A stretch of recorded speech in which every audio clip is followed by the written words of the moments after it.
เปลี่ยนชีวิตให้ง่ายขึ้นสวัสดีท่านผู้ชมพบกันเป็นประจำอีกแล้วกับรายการ JDB ส่วนแซ่บนั่นเองซึ่งวันในมื้อนี้แน่นอนว่าพวกเราก็มีอีกหนึ่งภารกิจในการไปซอกหาอาหารที่นำไส้ QR Yes Pay ของ JDB นั่นเองซึ่งว่าตอนนี้พวกเราก็จะเป็นต้องซอกอยู่ใส่ไก่เพราะว่า QR ของ JDB มีการอยู่ทั่วประเทศและทุกๆร้านค้าที่มีการรับชำระนั่นเองซึ่งว่าณปัจจุบันนี้ตอนนี้เขายืนอยู่ที่แคมป์ของและอยู่ที่โรงแรมแสงตะวันนั่นเองซึ่งว่าร้านมื้อนี้จะใส่แท้หรือบ่และมีลูกค้ามานำใส่แท้หรือบ่พร้อมกันนั้นต้องเข้าไปเบิ่งว่าห้างเพิ่นมี QR Yes Pay ของ JDB กันแท้หรือบ่ถ้าอยากรู้นำมาเลย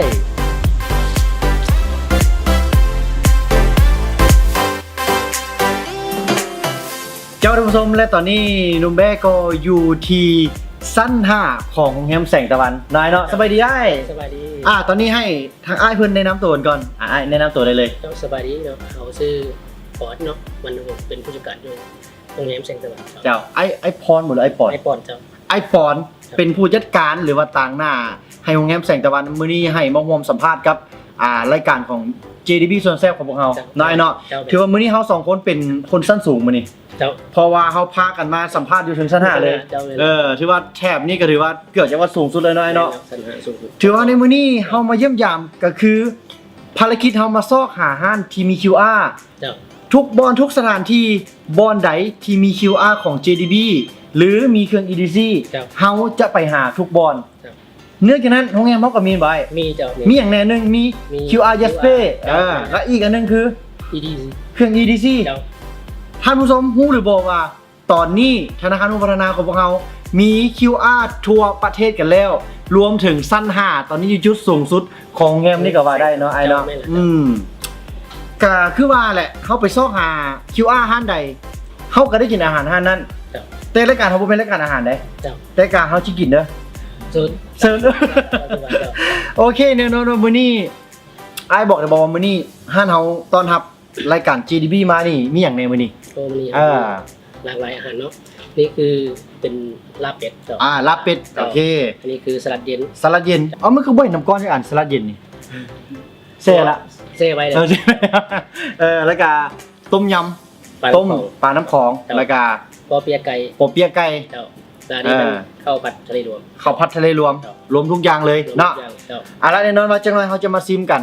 แต่เขามาล้มกันก่อนไอ้คือถ้าว่าถ้าน้องเป็นลูกค้าตั้งใจมากินอาหารความตั้งใจมาเกินห้อยแต่ลืมเงินอยู่บ้านน้องต้องเฮ็ดยังไงมันเป็นยังจะเขาสามารถจ่ายทาง QR Yes Pay ได้ทางนั้นนะครับห้องฮับได้เลยง่ายๆถ้าว่าใครเป็นลูกค้าของ JDB ธนาคารร่วมพัฒนาอย่าลืมดาวน์โหลดแอปพลิเคชัน JDB Yes มาไว้ในโทรศัพท์มือถือหลังจากนั้นไปใส่ว่าจะเป็นต้องถือเงินถือแต่โทรศัพท์สมาร์ทโฟนของทานทุกรุ่นใดก็ได้ที่ดาวน์โหลดแอปมาแล้วสแกนจ่ายอย่างเดียวเนาะไอ้เนาะถ้าลืมโทรศัพท์แต่ยังมีบัตรวีซ่าอยู่เฮ็ดจังได๋เอาสามารถฮับได้กันที่ก็คือว่าน้องมันต้องมีเงินจะเก็บกันมากินได้นี่แหละคือความพิเศษของรายการเราเนาะอย่าลืมว่าผู้ใดก็อย่าไปใส่มาใส่อย่าลืมถือโทรศัพท์สมาร์ทโฟนแล้วมีแอป JDB Yes พร้อมกับบัตรวีซ่าของธนาคารพัฒนาครับสำรับได้เลยนายเนาะไอ้ได้ยินว่าความพิเศษของห้างไอ้ถึงว่าจะอยู่ในบรรยากาศสั้นสูงวิวที่แบบว่าสุดประทับใจเตราคาเดี๋ยวไอ้เป็นยังไงราคาเขาบ่แพงเท่าที่ลูกค้าทั่วไปคิดว่าเขาจะแพงอายุชั้น5อยู่แฮมแสงตะวันคืออาจจะเป็นลูกหลานแต่ว่าอาหารเราจะเป็นราคาตั้งแต่น้องไปเปิดเบิ่งเมนูมาเมนูเริ่มต้นอาหารอยู่ชั้น5เพียงแต่20,000 กีบก็มี25,000ก็มีแล้วก็เมนูที่ตั้งอยู่นี่ก็มีแต่30-40,000 กีบน้องพอเปิดเบิ่งน้องจนตกใจว่าอาหารบ่คิดว่าจะถึกกว่านี้แต่ก็ว่าอย่าลืม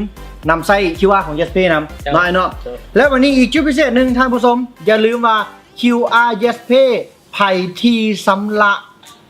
ผ่าน QR จะได้รุ่นรับรถ Toyota Ego ในท้ายปี2019นำอ้ายเป็นผู้จัดการก็อย่าลืมไส้นำแน่นอนอย่าลืมไส้แล้วได้รุ่นรถ Toyota นำอีกเนาะถือว่าไส้ก็ได้ประโยชน์ไส้แล้วก็ยังได้รถไปขี่อีกเนาะไอ้เนาะเอาละวันนี้อยากให้อ้าย ฝากถึงการบริการของห้าน โรงแรมหรือว่าเป็นห้านอาหารกับว่าแมนเป็นโรงแรมกับเป็นส่วนใหญ่เลยเพราะเป็นจุดเด่นของห้านเราแนะนำเลยไอ้นี่เขาแนะนำเนาะโรงแรมเราตั้งอยู่บ้านสิทธัตถ์เหนือเมืองสุโขทัยนครราชจัดเนาะแล้วก็อยากฝากถึงแขกทางภายในและต่างประเทศเนาะเลยอยากซิมอาหารในห้านเราเนาะก็พอเชิญชวนเนาะมันยังมีอาหารหลากหลายเมนูที่จะต้อนรับแขกต่างดาวต่างแดนเนาะบ่มีแต่เฉพาะอันอยู่ที่นี่เนาะมีอาหารลาวอาหารไทยอาหารสากลอาหารต่างประเทศทุกๆอย่างถ้ามีในเมนูเฮาเฮ็ดได้ห้านเฮาจะพร้อมเสิร์ฟแม่นบ่อ้ายและวันนี้เว้าเรื่องต่างๆแกมเบียร์เนาะเว้าเรื่องการบริการในโรงแรมเลยเขายังมีบริการห้องพักเนาะก็สามารถนำใช้โต QR ได้เลยพร้อมกับเครื่อง EDC ของ JDB ธนาคารพัฒนาเราได้ในค่าห้องพักเช่าด้วยเจ้าหรือว่าอาหารเจ้าถ้าว่าน้องอยากมาพักน้องสำระผ่าน QR ก็ได้บ่ห้องพักนี่ได้คือกันแม่นบ่เอาให้ความสะดวกเอาละท่านผู้ชมถือว่าในมื้อนี้ก็ถือว่าปิดท้ายด้วยการเน้นย้ำในเรื่องของโปรโมชั่นและก็ฝากถึงห้านหรือว่าโรงแรมแสงตะวันในการเพิ่นบอกว่าเพิ่นรองรับการชำระค่าบริการต่างๆโดย QR Yes Pay ของ JDB และก็เครื่อง EDC ของ JDB เพิ่นรองรับทุกการบริการบ่ว่าจะเป็นค่าอาหารค่าโรงแรมและก็ค่าบริการต่างๆอยู่ในโรงแรมแสงตะวันนี้และก็อย่าลืมว่าไผที่ใช้ชำระ QR Yes Pay ดุๆหรือว่าใช้ตลอดปีหน้าร่วมรุ่นรถ Toyota Eco กันแน่นอนรวมถึงอ้ายนำเพิ่นเป็นลูกค้านำอีกเนาะเป็นทั้งผู้จัดการนำอีกเป็นทั้งผู้สมใช้นำอีกเป็นทั้งผู้ที่ใช้นะลูกค้าเป็นลูกค้าของ JDB นำอีกเนาะอ้ายเนาะอย่าลืมมาใช้กันหลายๆเนาะถือว่าตอนนี้ทางรายการ JDB หรือว่า JDB ส่วนแซ่บของพวกเราต้องขอบใจอ้ายหลายๆเนาะต่างหน้าโรงแรมแสงตะวันที่ต้อนรับรายการ JDB ส่วนแซ่บเป็นอย่างดีภารกิจต่อไปมื้อหน้าเฮาจะไปซอกหา QR ห้านใดบอกไปเลยว่าไปห้านอาหารห้านใดก็อย่าต้อนรับเฮาแบบอาหารหลายๆแบบนี้เฮาเกรงใจ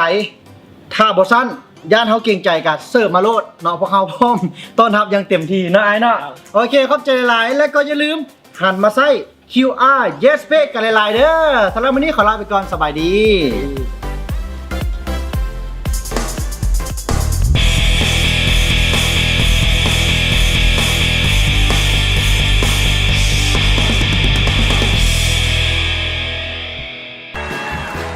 Yes Pay เปลี่ยนชีวิตให้ง่ายขึ้น JDB Yes เพียงแต่คิดชีวิตก็เหนือกว่านำไส้มินิรุ่นฮับ Toyota Aygo จาก JDB เพียงสะสมการนำไส้ JDB Yes หรือ Yes Pay 30 รายการขึ้นไปก็มีสิทธิ์ลุ้นแล้วมื้อนี้ถึงท้ายปี